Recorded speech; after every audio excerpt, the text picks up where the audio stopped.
Title: A Small Step, the Day Mankind Landed on the Moon. Chapter 1: The Dream of Reaching the Moon. Once upon a time, not too long ago, there was a dream to go to the moon. It was a dream that captured the imagination of people all around the world. But it was more than just a dream, it was a challenge. A bold mission that would push the boundaries of human exploration. The dream of reaching the moon began with the dawn of the space age. In the 1950s, after the end of World War I, the United States and the Soviet Union found themselves in a new kind of competition, a race to conquer the final frontier, space. The Soviet Union took an early lead by launching the first artificial satellite, Sputnik, into space in 1957. This tiny metal sphere, beeping as it orbited the Earth, marked the beginning of the space race. In the United States, President John Kennedy believed that it was time for his country to take the lead in space exploration. He challenged America to set a seemingly impossible goal to land a man on the moon and bring him safely back to Earth before the end of the 1960s.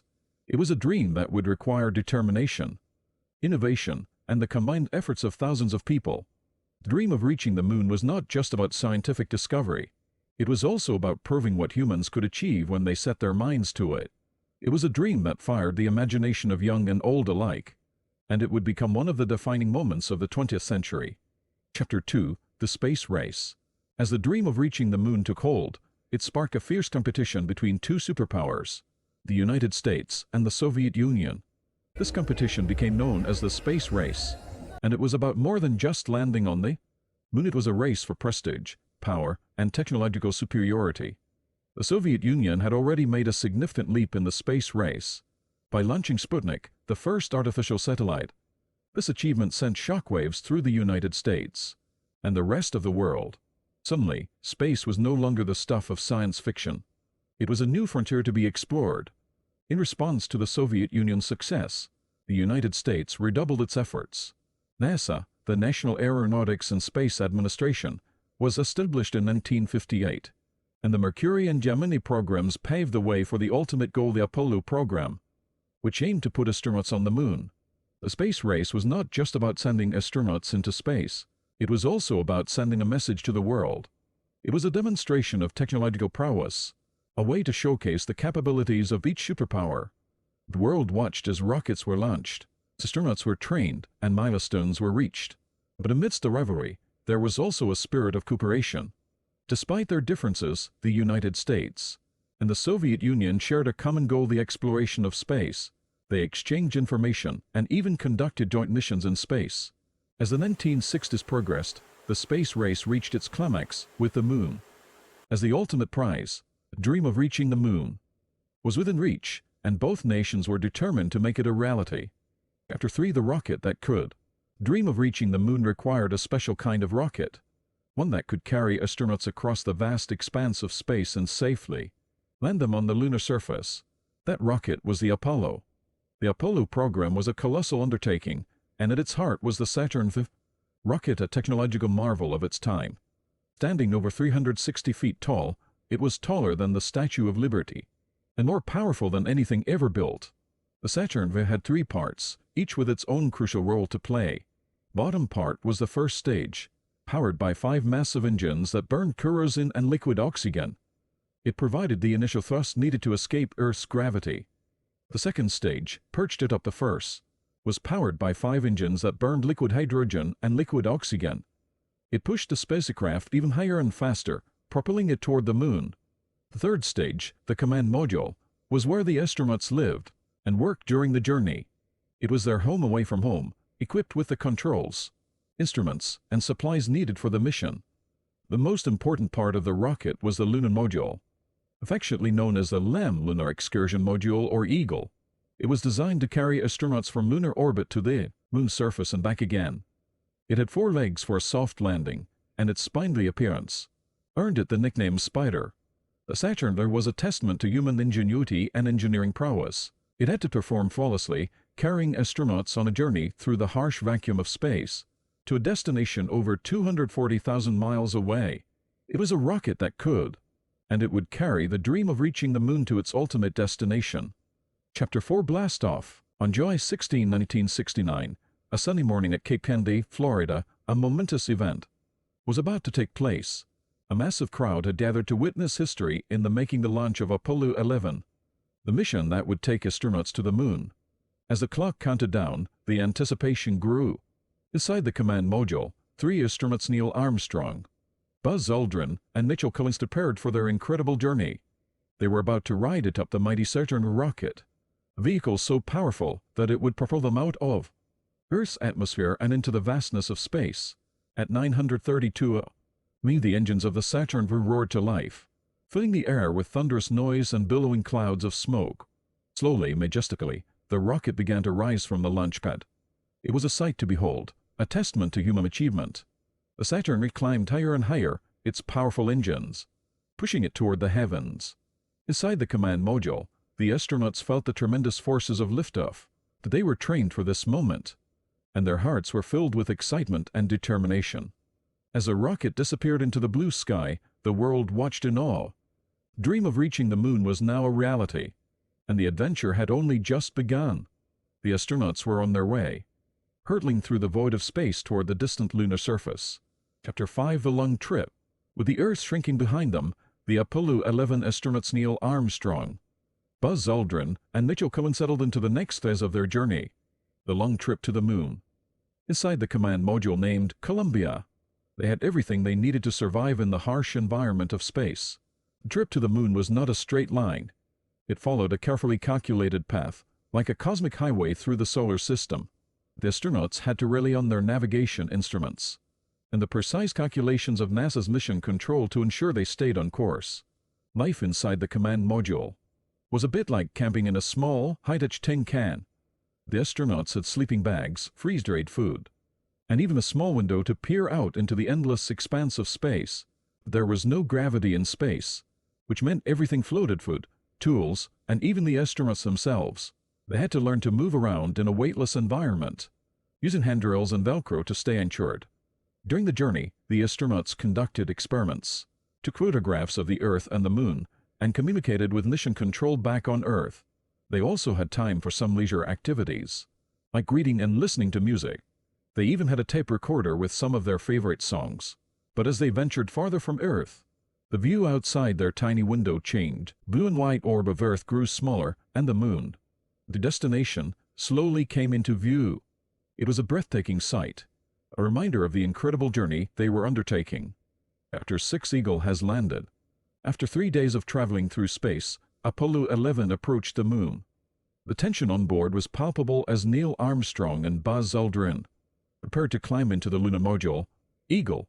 Mitchell Collins remained in the command module, orbiting the moon. On July 20, 1969, as the world held its breath, the lunar module separated from the command module. The 2 spacecraft moved apart, and for a while, Armstrong and Aldrin were on their own, hurtling toward the lunar surface. Inside the lunar module, Armstrong and Aldrin kept a close eye on their instruments as they descended toward the moon. They had to make sure that Eagle was on course, and that they would touch down in a safe spot. But as they got closer to the surface, they encountered a problem: a field of boulders and a large crater in their planned landing area. With just seconds of fuel remaining, Armstrong took control of the spacecraft and guided it to a smoother spot. It was a tense moment, but his skill and calm under pressure paid off. At 4:17 Eastern Daylight Time, on July 20, 1969, Eagle touched down gently on the moon's surface. Armstrong's voice crackled over the radio: "Houston, Tranquility Base here. The Eagle has landed." It was a historic moment, one that marked the first time humans had ever landed on another celestial body. The dream of reaching the moon had become a reality. Chapter 7: That's One Small Step. Inside the lunar module, Neil Armstrong and Buzz Aldrin had a checklist of tasks to complete before they could venture out onto the moon's surface. They had to prepare their spacesuits, to pressurize the cabin, and make sure everything was in working order. Finally, it was time to open the hatch and take that historic step onto the moon. Neil Armstrong, as the mission commander, was the first to descend the ladder. As he stepped onto the lunar surface, he uttered those famous words: "That's one small step for man, one giant leap for mankind." Buzz Aldrin followed him, and together, they became the first humans to walk on the moon. They described the surface as powdery and gray, with craters and rocks scattered about. It was like a desolate, alien landscape. The two astronauts planted the American flag, conducted experiments, and collected samples of moon rocks and soil. They also set up scientific instruments to transmit data back to Earth. All the while, they were in constant communication with mission control, millions of miles away. Their time on the moon was limited by their oxygen supply and the need to get back to the lunar module safely. After about 2.5 hours, they climbed back into Eagle, bringing a piece of the moon with them, the dreams and aspirations of all humanity. Chapter 8: Moonwalk Magic. While Neil Armstrong and Buzz Aldrin were exploring the moon's surface, Mitchell Collins orbited above in the command module, Columbia. He had the unique perspective of watching the moon from afar, waiting for his fellow astronauts to return. For Armstrong and Aldrin, the experience of walking on the moon was a mixture of excitement, awe, and scientific discovery. They marveled at the stark beauty of the lunar landscape and the vastness of space all around them. They experimented with the moon's reduced gravity, bouncing and leaping across the surface like no one had ever done before. They left footprints that would remain undisturbed for thousands of years, a testament to their historic journey. They also had important work to do. They set up a seismometer to measure moonquakes and collected rock and soil samples to bring back to Earth. These samples would provide valuable insights into the moon's geology and history. Their time on the moon was limited, and after about 21 hours, it was time to return to the lunar module. With their backpacks loaded with precious moon rocks, they climbed back up the ladder and into Eagle. Chapter 9: Home Sweet Home. With their mission on the moon accomplished, Neil Armstrong and Buzz Aldrin rejoined Mitchell Collins in the command module, Columbia. The lunar module, Eagle, had served its purpose and was left behind on the moon's surface. The journey back to Earth was just as critical as the journey to the moon. The astronauts had to rendezvous with Columbia in lunar orbit, a delicate maneuver that required precise calculations and timing. Once reunited, the three astronauts prepared for the long journey home. They had to fire the spacecraft's engines at just the right moment to break free from the moon's gravity and set a course for Earth. As they left the moon behind, the astronauts reflected on their historic mission. They had achieved the dream of reaching the moon and had left their mark on its surface. Now they looked forward to returning home, where they would be greeted as heroes. The journey through the void of space took several days, during which they conducted experiments, took measurements, and communicated with mission control. It was a time of reflection and anticipation as they neared Earth. Chapter 10: A Hero's Welcome. On July 24, 1969, after a journey of over 240,000 miles, Apollo 11 re-entered Earth's atmosphere. Command module, Columbia, streaked across the sky like a blazing star, protected by a heat shield, designed to withstand the intense heat of re-entry. Inside Columbia, the astronauts felt the intense pressure as they hurtled toward the ocean. It was a tense moment, but the spacecraft performed flawlessly. Parachutes deployed, and Columbia splashed down safely in the Pacific Ocean. Astronauts Neil Armstrong, Buzz Aldrin, and Mitchell Collins were recovered by a waiting helicopter and brought aboard the U.S. Hornet aircraft carrier. They were greeted as heroes, not just by the United States, but by people all around the world. Their historic journey had captured the imagination of humanity, and their achievement was celebrated as a testament to what could be accomplished through determination, innovation, and the dream of reaching the moon. Dream had become a reality, and it was a small step for man, but a giant leap for mankind.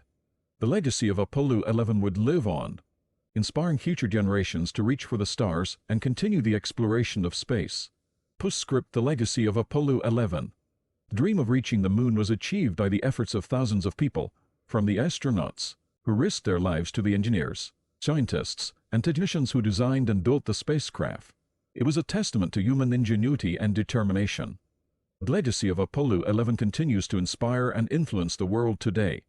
It demonstrated the power of setting audacious goals and working together to achieve them. It showcased the potential of science and technology to push the boundaries of what is possible. The moon landing was a moment of unity for humanity, a time when people all around the world came together to watch and celebrate a historic achievement. It showed that even in the midst of a divided world, there were moments when humanity could unite in a common purpose. Apollo 11 also laid the foundation for future space exploration. It proved that humans could live and work in space, paving the way for the construction of the International Space Station and future missions to Mars and beyond. But perhaps most importantly, Apollo 11 left a lasting legacy of hope and inspiration. It showed that dreams could become reality, and that with determination and innovation, we could reach for the stars. Dream of reaching the moon was not just a dream, it was a small step toward a brighter future for all of humanity. The end. Thank you for watching. I hope you enjoy the next piece. Please give a like and subscribe. Thank you.